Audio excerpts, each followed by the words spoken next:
Hey guys, thanks for tapping in on this video. I want to remind you that we are crowdfunded and dream-driven around here. If you would like to support the show, head on over to patreon.com/pigeons420.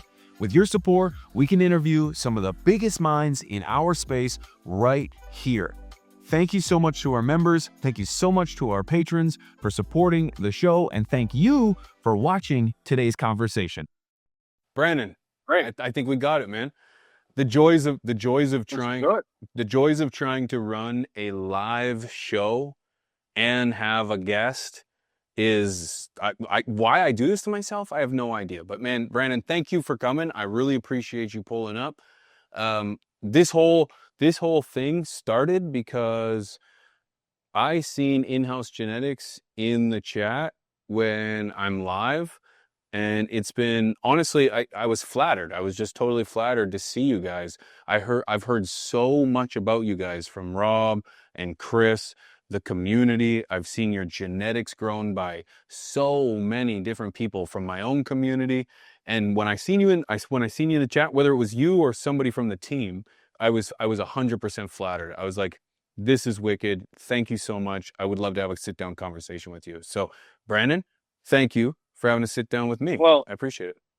Oh, 100%. No, that's me. I appreciate that. But that's what we do is I see that Rob's in here, Rob from CLTV, ICANN, Chad, yourself. Like what I like is I'm starting to see these podcasters and these people that are putting this content, and they're getting these people to, they're not just a matter of education, but the engagement from everybody. And it's really cool to see and watch over the years, watching those guys grow. Like I just recently came across your videos a couple months ago, and I was watching Rob's video, which then it basically suggested you onto the next one.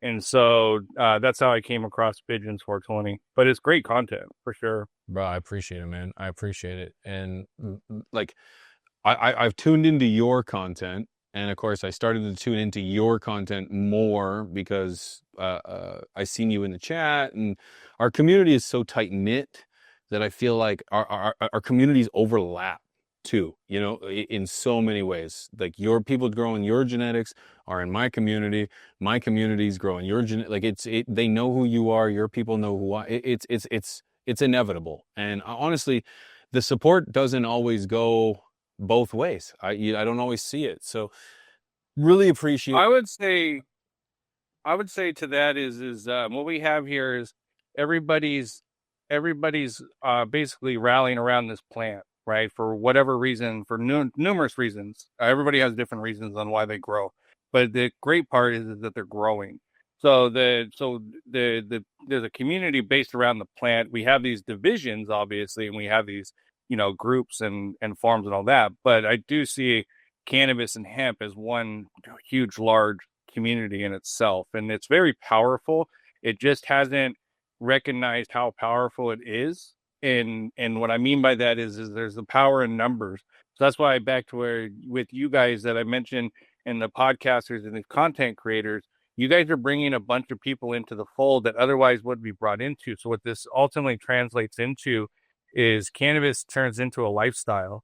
And in the way that forms is just through education and purpose, and the reason why people grow, partake, and for numerous reasons, and it's an evolution, because we all started somewhere, right? So we started growing 20 years ago, right? But we didn't know the medicinal aspects 20 years ago. It was kind of a myth, or kind of like you heard like chatter.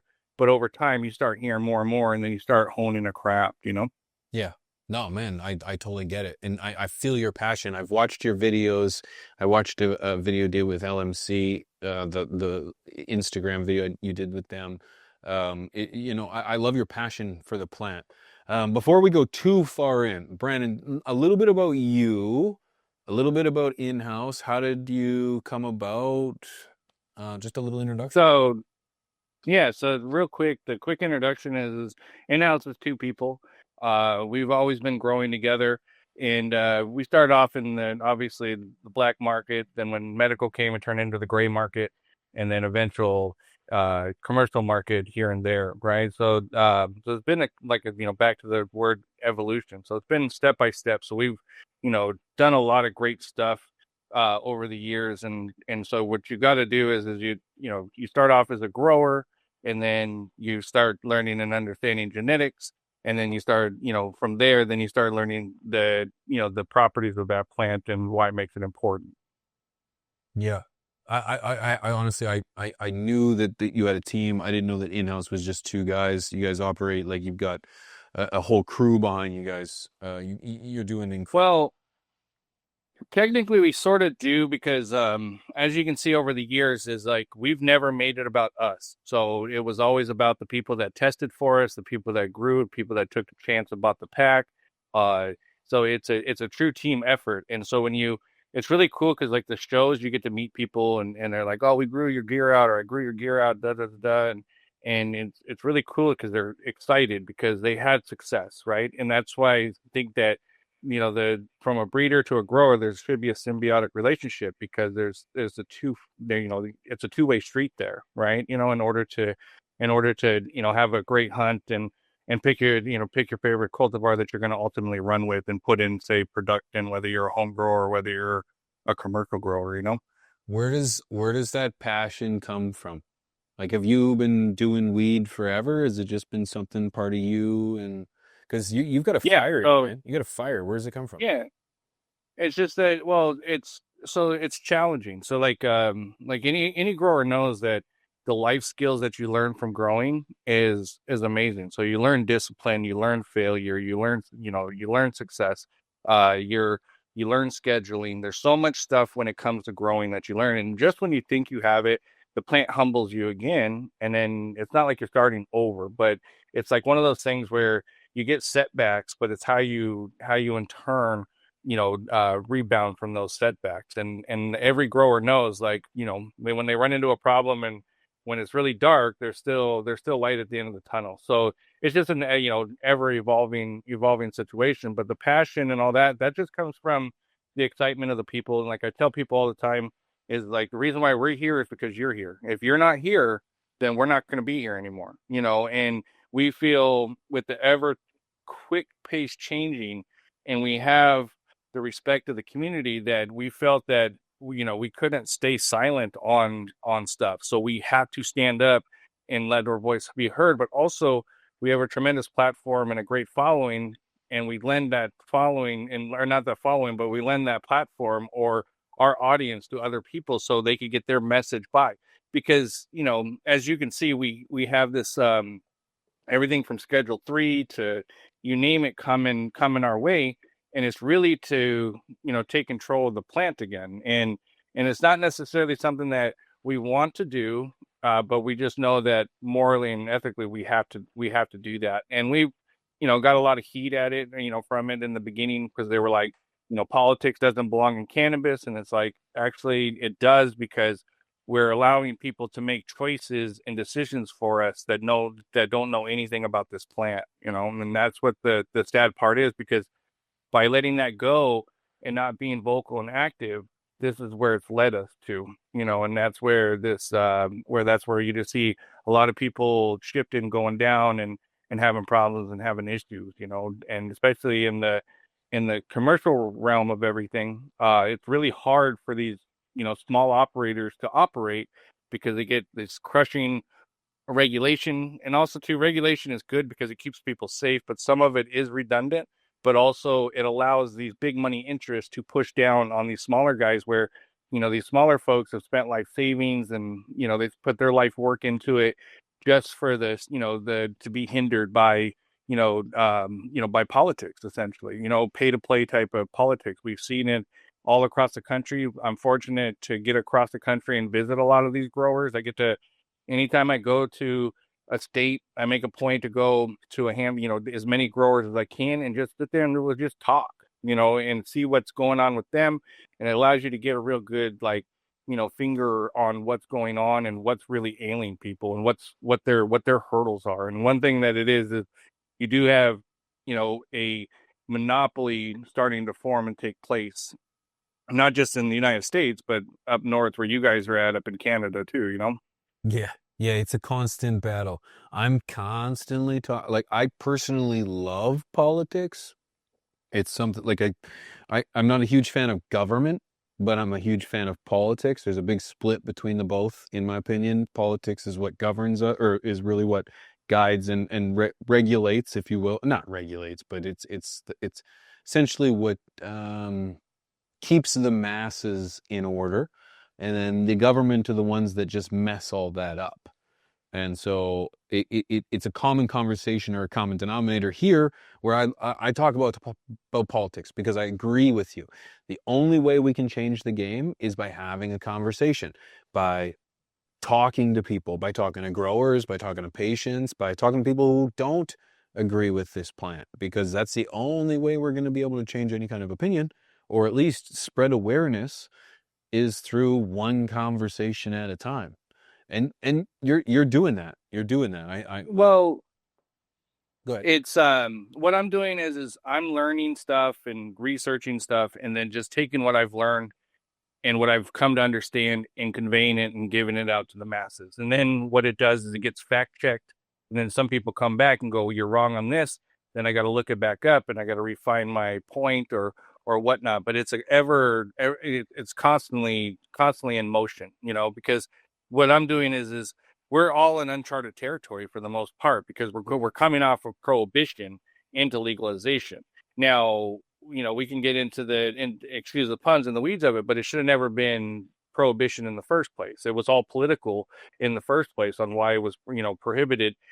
Prohibition began, which the United States led that, and then every other country followed suit. And it just spurned from there. And then we had all the propaganda.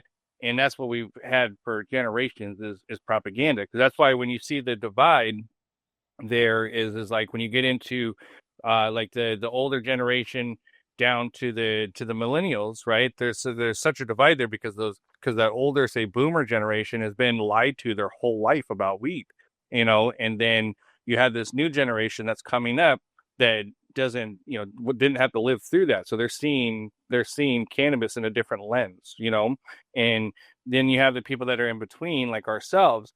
But ultimately, it's one of those things where the that's why I don't knock any new grower. I don't knock any old grower. I don't knock any grower for that, because I just like the fact that you're growing, not just plants, but you're growing yourself, and you're learning. And that's the only way that we're going to be able to right this ship and kind of get things going in the direction that we need it to serve everybody, is by education. And that all reverts back to people like yourself and ICANN and Rob and Luke and all and Chad, and just all these people that put in this hard work. Because I had a great conversation and meeting with Matt from ICANN when I was in Denver, and we talked a lot about this particular subject. And it's just that it's one of those things that we're going to have to at some point not work directly together, but we're going to have to work together, and we're going to have to come together as a community, and also recognize the fact that we're all here for this plant, and this plant has brought us, a lot, and we need to step up and protect it with, whatever it takes. Yeah, yeah, I totally agree. I totally agree. It is a great conversation to be had. When it comes to in-house genetics, what's the story of in-house genetics? Where did you come from? So How did you get to where you are? it's everything is always comes back to, like, you want to be, like, when we started growing, you want to be the best at it. So we steered a lot of times we steered away from a lot of the genetics that were super popular at the moment, and went after, like, harder to grow strains, especially in the early years, like OG strain, right? They would like, especially old school OG strains would be hard, dense nuggets, and it would be looking really small in the bag, in the turkey bag, and didn't have like the Bubba's look. So we had to kind of, you know grow it as phenomenal as possible, and as and highest quality as possible, just so that way anytime somebody saw it, smelled it, and tasted it, they weren't going anywhere else. And obviously, when you break it down, it all weighs out. It's just the way that the bud structure is. So then over the years, it's just always been quality in, quality out. And that's when, from, growing, starting in we started in a basement and then eventually to warehouses, and then my partner started really just going heavy in the genetics aspect of it, and was like, okay, well, let's, obviously let's pop a bunch of seeds. And we're always hunting for the best phenos and paying crazy amounts back in the day for, phenos, and just started amassing, a huge library. And that has allowed us to kind of get in position to, do a lot of out of the box kind of things. But what it really all comes back to is we were just looking and reading and seeing what people were talking about, what they were looking for, and then we were like, okay, let's go in that direction. So when it became an actual thing, there was a good chance that in-house was already had something, in play to where it met those needs. And that's where I think back in the 2015s, 2016s, 2017s is where it just started really catching fire there, is because we just listened to what people were saying. And that's just, doing research and kind of, seeing where the tea leaves tell you. But also it's, it's the, we made it about everybody else. That's why all the pictures was user generated content. You send us a picture, we're putting it up, because we've never felt it was about us. And that's how we ended up with this great following with which is called the in-house army, and the tags and all that, is because that's where the real magic happens, and then, seeing what they're doing and then playing off of that. And, it's like anything. It's the more homework and research you do, the better equipped you are going in any sort of, venture. But and that's just, always moving forward and progressing forward. And, a lot of people get to see all the successes, but they don't see all the failures that it took in order to get, to get some of these successes, Yeah, no, I get it. But you've had some good successes. You've had a couple quality genetics kind of hit with the people. You know, Yeah, well, we've had some. Well, obviously I mean, the juggernaut out there is the slurricane, yep.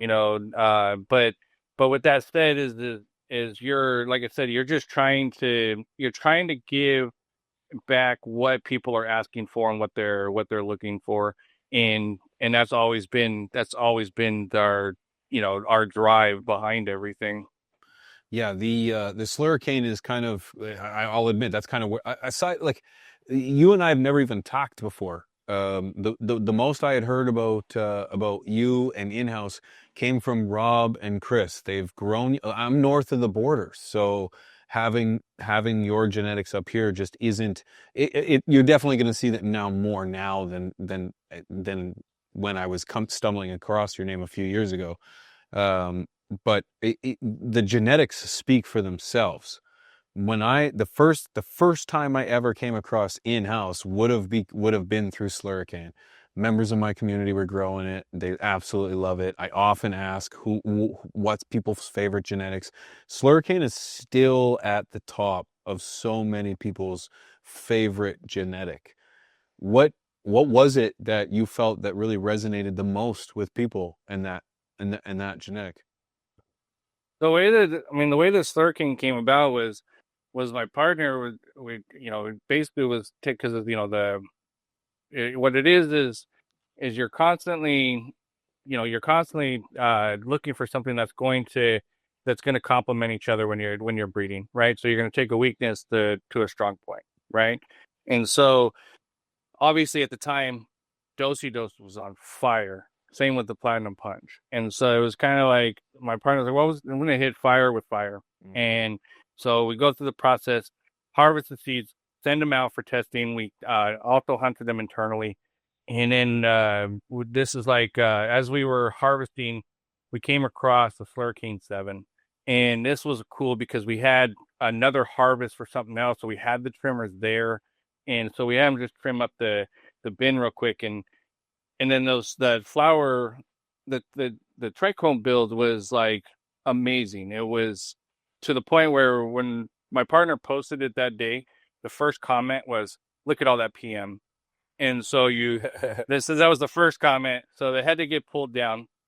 He comes in the next day and he's complaining about being tired because he took the picture in 20 different angles, and he said every time I posted it on Instagram, the first comment was, look at all that PM. And it's just at a time you didn't see that kind of build and that frost, like that. And so we knew that there was something really, really magical about that, and that's the cool part about in-house is we have multiple projects going on, but we're compartmentalized where we intertwined on the majority of the stuff, but then you have you got certain stuff going on here, you've got certain stuff going on there, and we do work as like 10 people, even though we're 2 people, but we have a huge support group. But yeah, there's a couple of moments there, especially like on the Platinum Kush Breath and a few other ones where when the testing came back and we were trimming it up, we just knew that something special was going to happen.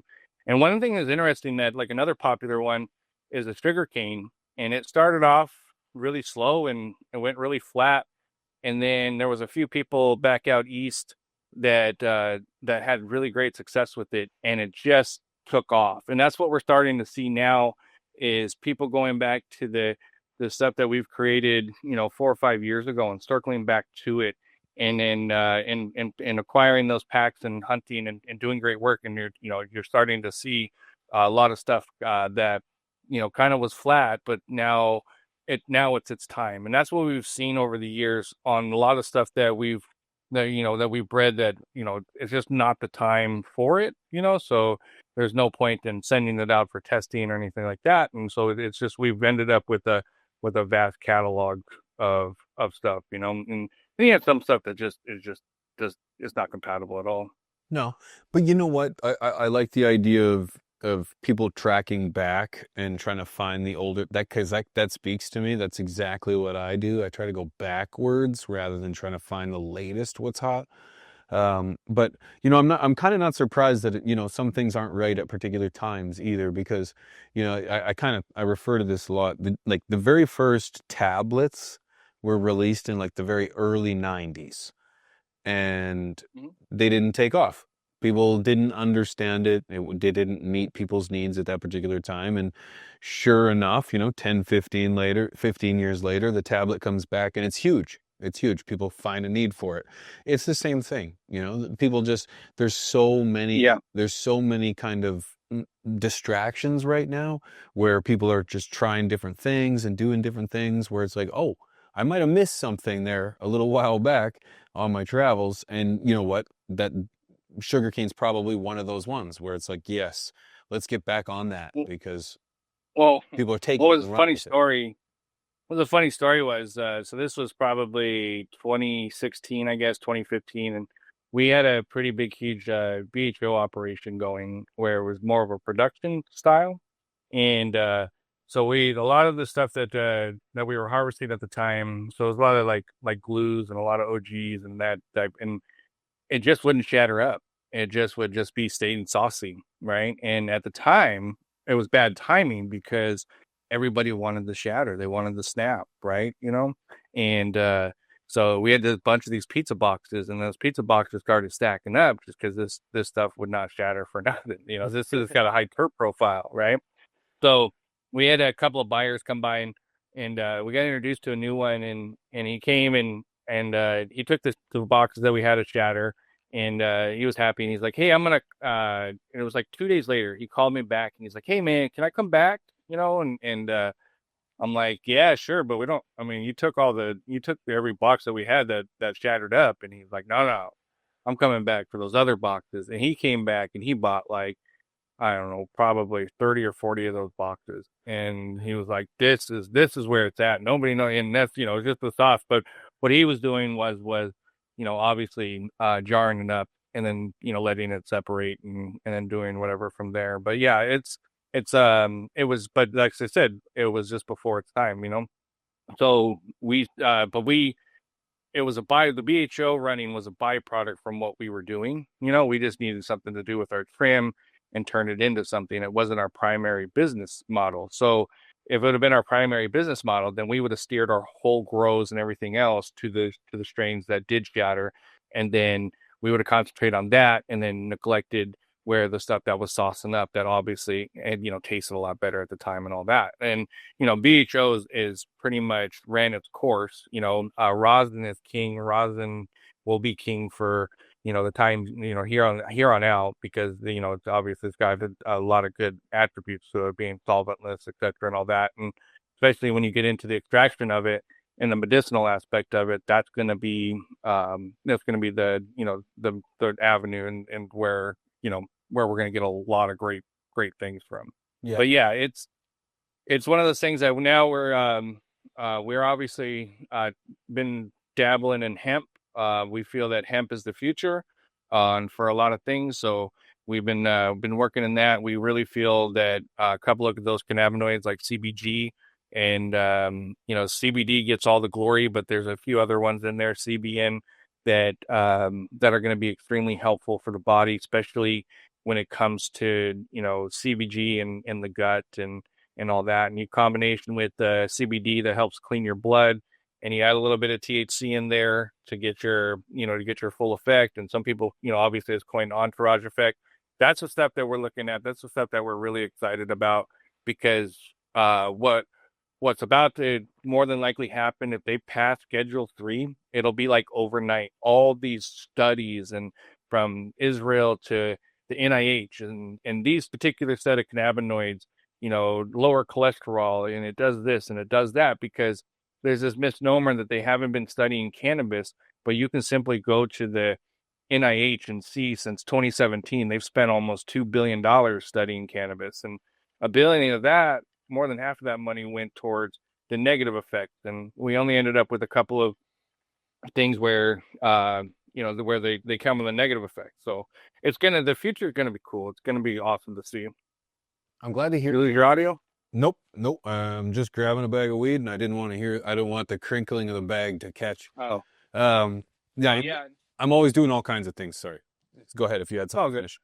But yeah, I mean, that's where I think the home growers are gonna come and shine here in the future, because they want to, I think in a sense, is they want to eliminate the home grower, or and for a number of reasons. But I can tell you right now, the issue with by suppressing the home grower is we're going to lose a lot of genetic diversity that we have, because we've already lost a lot of genetic diversity just from living under the pressure of the alphabet boys and people getting raided and having to kill off your grows because the raid was coming, etc. There's a lot of great stuff that we've lost over the years, but I think that's where the home growers shine, because they're going to be able to keep that genetic diversity going, and it's not going to go the wayside like currently, like corn is, and a few other commercial viable products. Like what do we have? Like 1, 2, or 3 types of varietals of corn when we used to have hundreds, and then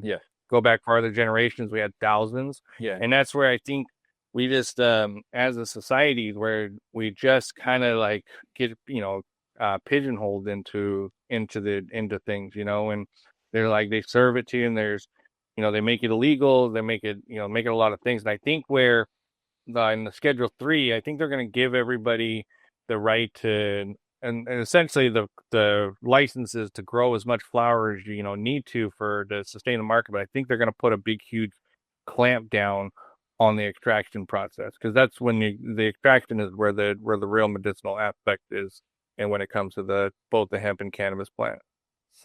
Yeah, it's interesting to hear you say that. You're still very optimistic or more optimistic than I am in regards to where I feel like they'll take things with legalization.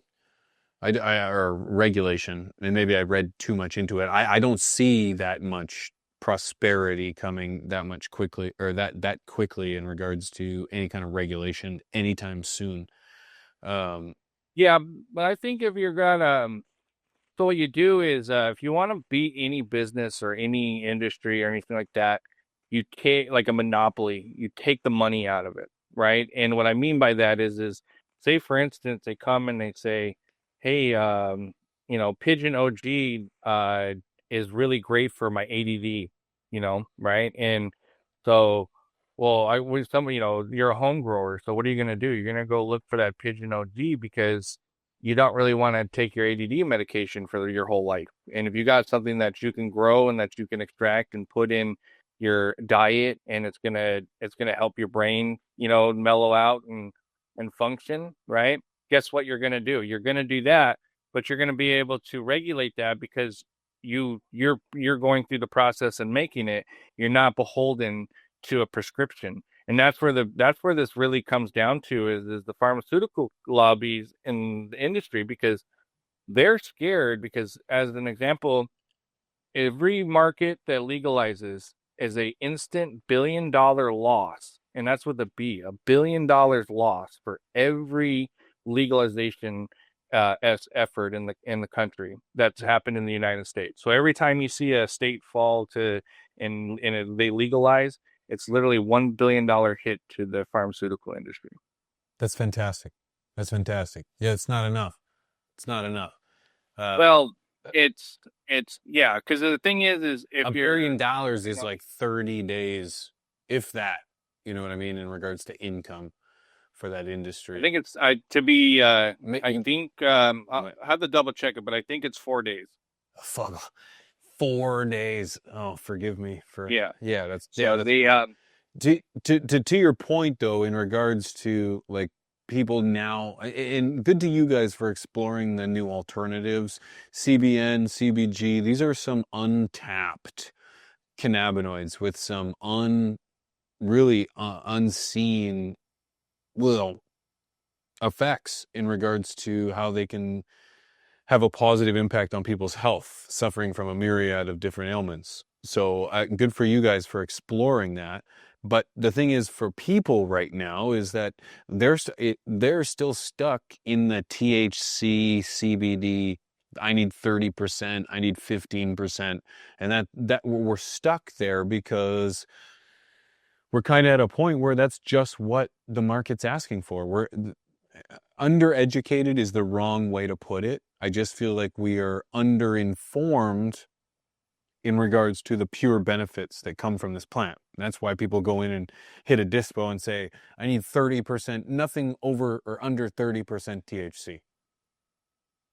yeah, but I think I think that we've had this drive for the past decade to get the highest THC possible, and that's come at the expense of the other cannabinoids, right? Because when a plant is growing in the veg state, it's that what's actually forming in that plant is CBG, right? And then as it starts to begin the flowering stages, that CBG now starts to turn into the other cannabinoids, primarily THC and CBD are the two primary ones that it begins to form. Now, we've had this mad dash to get this highest THC possible, but we back in the day, like late '90s and through the 2000s, some of the most dankest weed is from that time period, and that's because it had just a nose that was unbelievable that we don't really see too much anymore.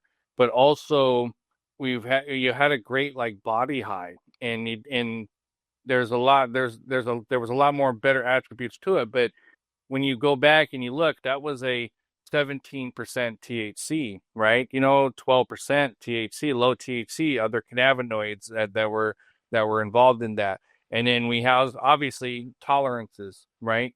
So the people have higher tolerances, and so they got to get, that's where it turns into this to the high THC. So if you do, if you do start puffing on something that's say 12%, 15%, you're going to have to smoke more because you're accustomed to 25, 30%. But you might actually be feeling better on it's just hard to quantify, but ultimately what I'm getting at is we've had this mad dash to this high THC, and I think that we need to kind of start pulling back and getting the other cannabinoids back into the fray.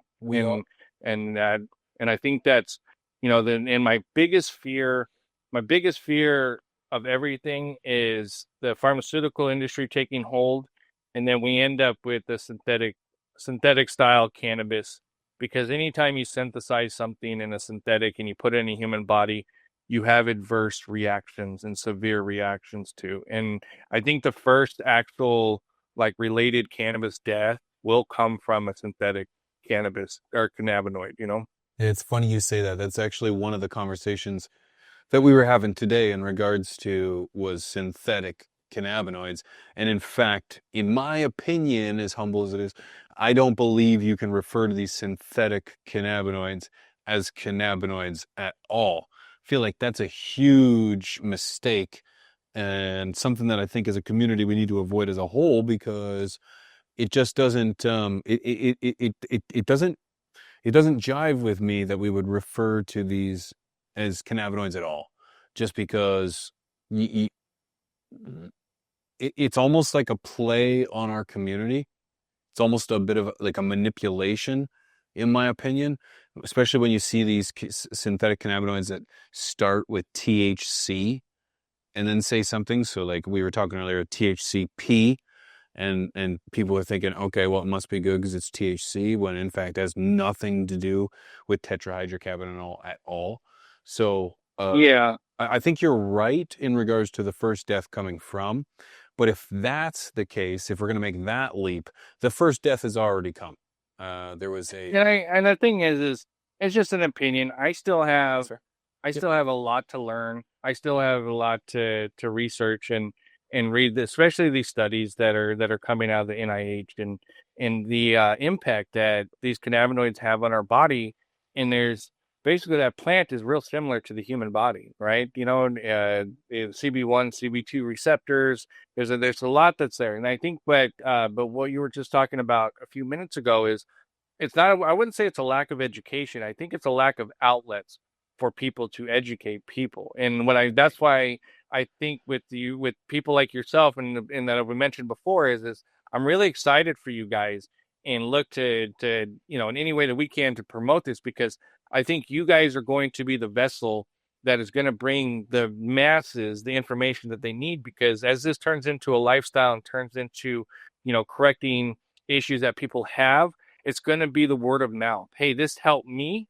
And it's not going to cure all and it's not going to help everybody, but it will help the masses. And that's where I think you can't make claims that, you know, it does this or does that. But you can't deny somebody if they're saying, hey, you know, I had severe arthritis, but, you know, this edible or this topical or this is really helped me and it's done wonders for me. Or I've had, you know, these tumors shrink, etc. You know, you can't deny that person of their story, you know. And so if you have people that bring those stories to the surface and somebody hears that and it helps one other person, then it makes it 100, you know, makes it totally worth it, you know. And that's where I think where this is very important, where you guys are going to be influential in that information, because we, you know, at the end of the day, this is, you know, we've all come to learn that this is medicine. This plant is important to the body and it can do great things. It just needs to obviously continue to be studied and not exploited, and obviously not monopolized again. Yes. Yeah. Yeah. I totally agree with you. I like being considered a vessel, so please use that term more often. Mr. Vessel works great. Mr. Grow runs with that, so I should perhaps. Well, think about it this way: when you first started, right? When you first turned on this camera here, Yeah. and you had 100 people that joined up to you, right? You were excited, Oh, right? I remember And the first 100. Yep. you know, you probably still get nervous every time you turn on the camera, right? Because you know, but anyhow, now when you look at it, I think you're in the neighborhood of 100,000 subscribers, right? You know, that's tens of thousands of people that look forward to hearing, you know, what you got to say. You know, what's Pigeon going to say? You know, what is he going to say today? There's people that every time that I've come in here, I've seen the same people that have commented, and you know, you got a really solid group of people there. So when you look at that, you gotta you know, get excited for that person, because you know, to build up and continue grinding. I mean, there's probably been days where you're just like, man, I can't really fit in my schedule, but people are depending on me to be there, you know, and I got to get in front of that camera. And you know, that not every day is a good day, but for the most vast majority of our days are good days, because we're, you know, we're growing wheat, you know. But you get what I'm saying. Oh, And that's yeah, I totally 100% get what you're saying. And And don't let it be mistaken. I 100% appreciate the position that I've been put in, and with the community that I have, and the effort, the comments, the work, the energy, the support that's constantly there, because you already said it. The community is what it's all for. Without them, I am literally nothing when it comes to my online presence, and and perhaps my existence as a man outside the home. But it's huge, and I totally appreciate it. And you're right. I want to double back a little bit, because you said that it's not uneducation. It's not uneducated people, and that's 100% the truth. Because if the information and the availability was there for people to just get what they need to know about this plant, people would do it. They would exercise it. But you don't see grow your own commercial on the, you see a try Zerbamatam, shrivels your dick, gives you diarrhea for months, but let me tell you, you're going to enjoy it. For talk to your doctor, right? You're pushed prescriptions out the wazoo before you're ever pushed anything herbal or along the lines of this plant. In fact, it's demonized and it's prohibited. So yeah, I don't, I will never blame the people for not understanding or having the tools within their abilities to try to utilize this plant to their full abilities. And that's why, and that again, that's why I appreciate guys like yourself and in-house genetics for not just being focused on the plant, but being focused on the person too. That's huge. That's really, really big. Well, because they get to meet these people, though, right? These people that follow us, that support us, are absolutely amazing people, and to, so, if you're gonna know something or learn something or something, like if you can help one person, then it's amazing, right? It's like awesome, and it can build from there, Sorry, I didn't mean to cut you out. No, you're good. No, I do it all the I time. just got excited myself, Yeah, I get it. No, I get it. I do it all the time. I got two incredible hosts that I cut off all the time, and it's great. Shout out to the boys. So when it comes to in-house genetics, what are you mentioned some little things you're dabbling on right now, but do you have any projects you're doing right now? Anything really exciting in the garden that has you guys motivated to come to work or go to work? So as far as projects, usually at any given time, we got numerous projects going on. We have I think 3 of our rooms are full. We got some pretty cool stuff that's coming up throughout the course of the rest of the year. We're right in the beginning stages of getting a project that we put on a couple years back called the One World One Plant, and that's where we uh, basically anybody that signed up, we gave them a free pack of seeds, and they started on New Year's, and this was a few years ago. So we and since have done some more crosses with the hunted from the One World One Plant previous, and now we got a new wave coming out. And this time, what I did was, and I'll get you on the list, but we just gave it to podcasters and these content creators, and then they can dish it out to their following and their people, and it's basically it's a pack of seeds for people to encourage home growing and encourage people that might be on the fence of growing. This gives them an opportunity to kind of go through the process, and if it doesn't, if they have trouble, or if they trip and fall or whatever, it's not that big of a deal, but at least they're growing. So it's a way for us to, couple things actually. It promotes home growing, but also it promotes community, because what we saw last time, of the 300 and I think 350 people that participated, they started creating their own grow group, and they have their own grow group on social media now. And the reason and how they met was through the One World One Plant project. And it couldn't have turned out any better when we started seeing that form, because we're like, oh, this is awesome, because unintended consequences or unintended situations, so those projects and those type of projects, we love, and we love doing, and it's just because the participation with people.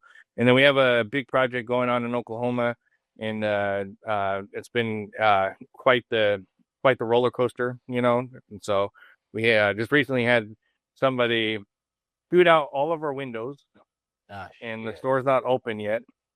And then 2 hours later, one of the neighborhood transient fellows decided to crawl through the window and then lay on the floor and then rub one out while the police showed up.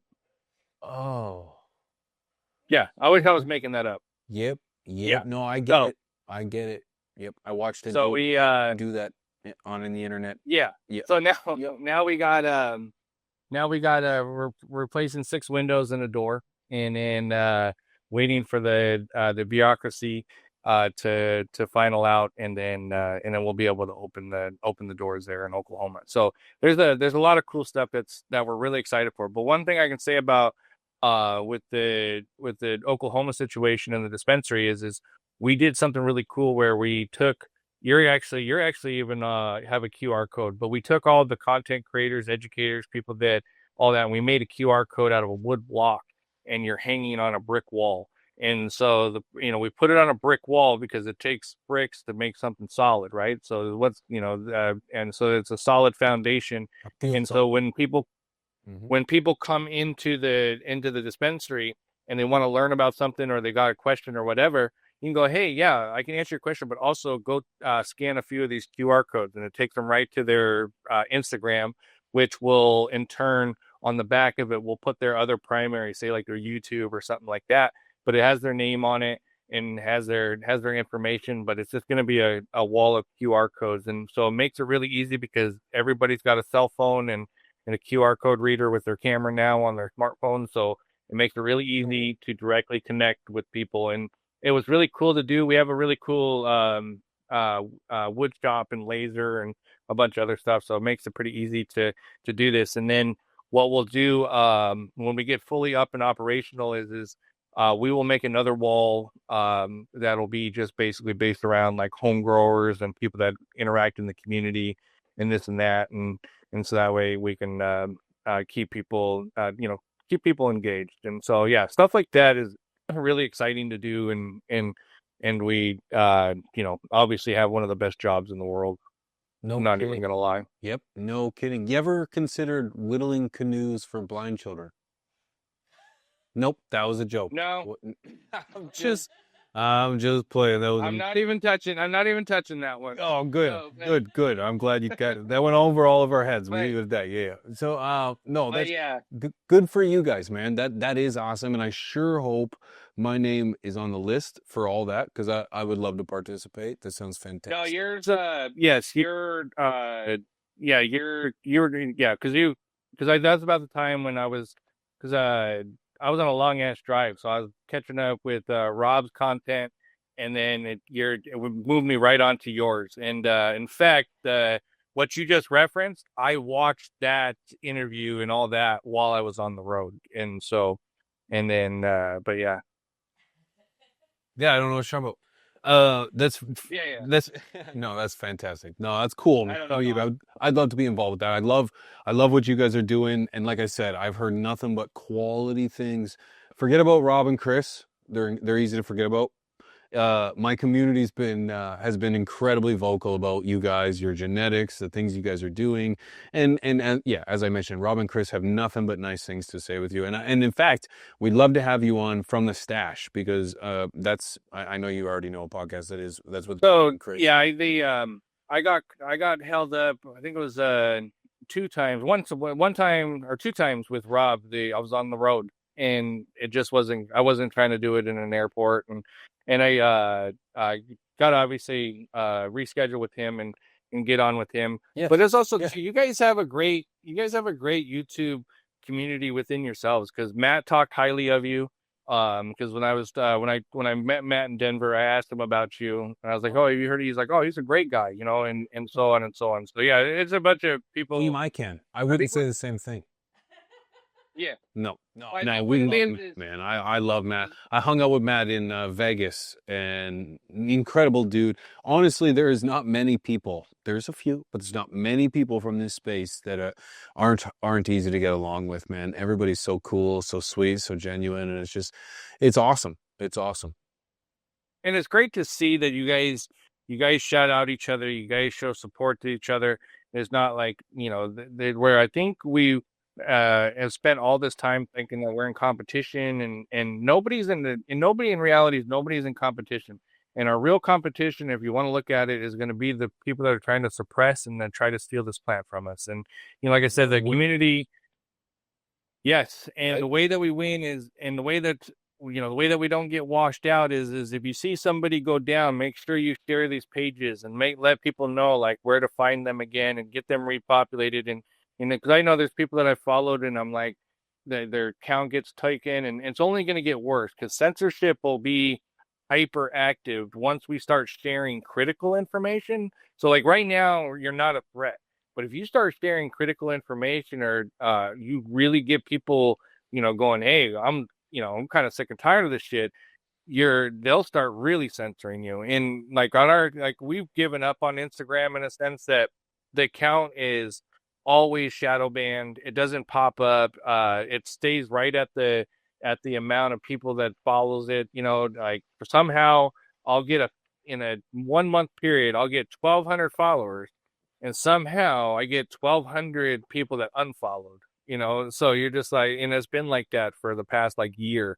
So the same amount of followers is what I lose, but they always flag every post that I do that it can't be recommended to non-followers. And the way that I've been able to kind of combat that is the share button. And that's where I think, that's a gauge too. When people share your content and they engage with it, that means that what you're saying is resonating with them, and you have to, do your best to make sure you get the proper information and that you're factual about it. And, like there's been stuff where I've been wrong and I've had to come back and, and rethink and all that. But I do know, like, if I'm going to say something, I'm going to know something about it, Yeah, 100%. We have to get into being wrong more. I'm not familiar with that. If you could explain. No, I'm just playing.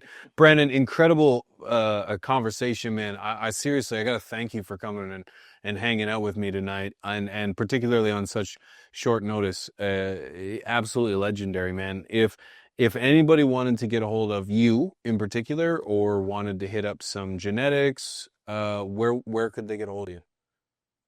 This is really important, you guys. In-house is 100% vendor. So if you see an account that has our logo and they're trying to sell you something, it's fake. It's not real. Don't fall for it. Okay. But yeah, on all the major social medias, obviously Instagram. You mentioned earlier that you weren't sure whether to call it Twitter or X, so I just call it Twix. Twix. Right? So yeah, so you can find us on Twix. But yeah, anyhow, it's just very important. We won't ask you for anything. We won't send you any lists through social media or anything like that.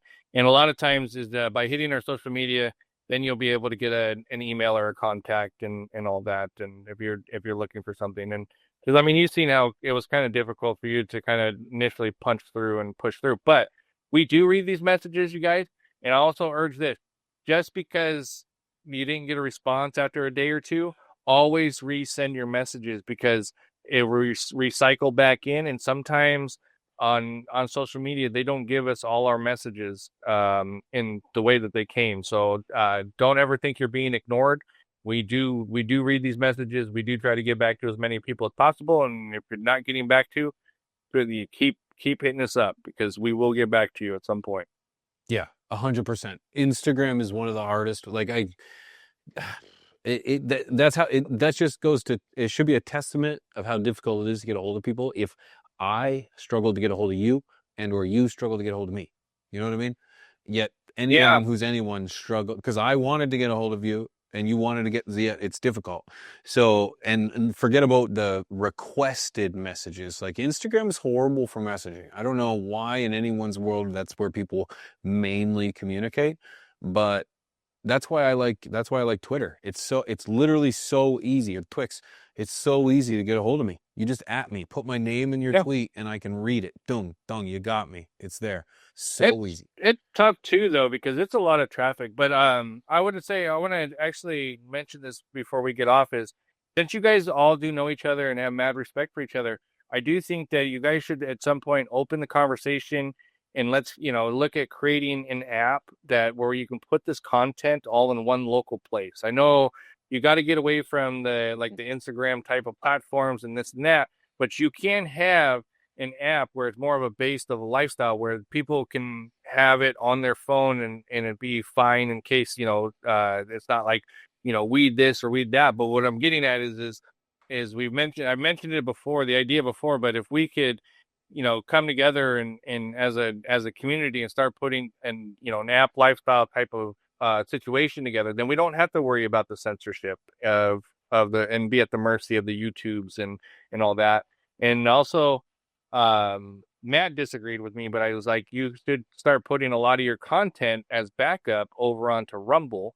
And so that way, if you can start steering people that way so you don't lose your content because YouTube decides one day that they don't like what you said, Yes. Yes. And I can tell you, if they start seeing a huge population head in a direction, they're going to take notice of that. And then they're not going to get rid of the restrictions, but they'll lessen it a little bit, because it's just like if you take your viewership, because think of it this way, your eyes are dollar signs to them. So if your eyes are going somewhere else, guess what? They're going to be like, oh, okay, we see a shift here. We need to pull the brakes a little bit and not be so hard on this community.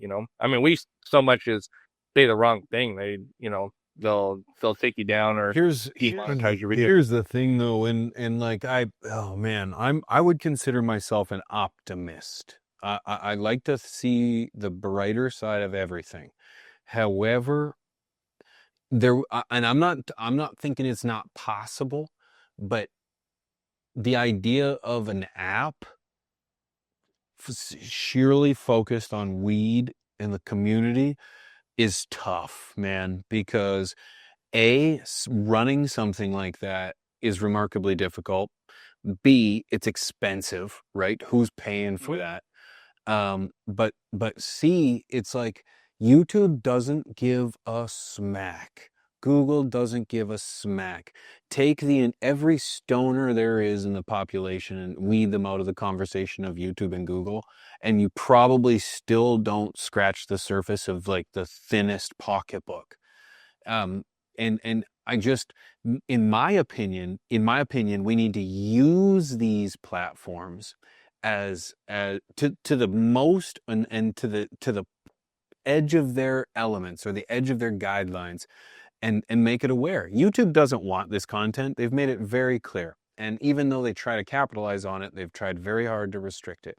So I think I'm going to take my content and push it to the masses as hard as I can. I'm still trying to convince as many people to grow today with a larger audience than I was back when I was smaller, getting lesser views, but yet still showing people how to grow. You put a plant on YouTube today and you're getting age restricted. Yet I can tell someone till I'm blue in the face how to get this done through figurative dance, and it gets through. Yeah. I guess I agree to you with a point, but I mean, in an extreme case where they were censoring Joe Rogan before he left to Spotify, right?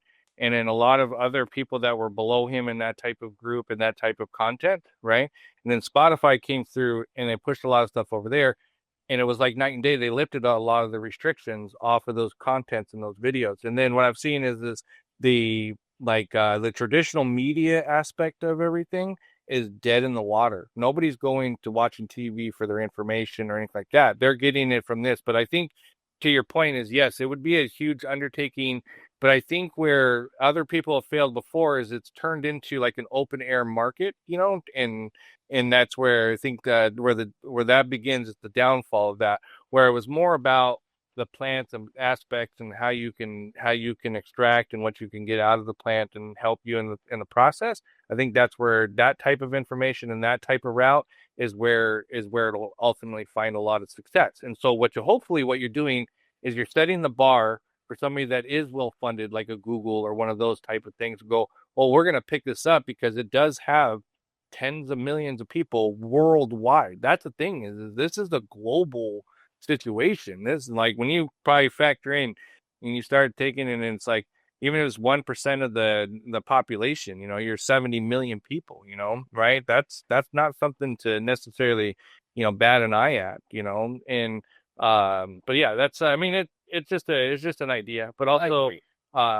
it's still gonna be regardless fun to watch you guys grow though and continue to grow. Have you ever went back and watched your first video? Yeah.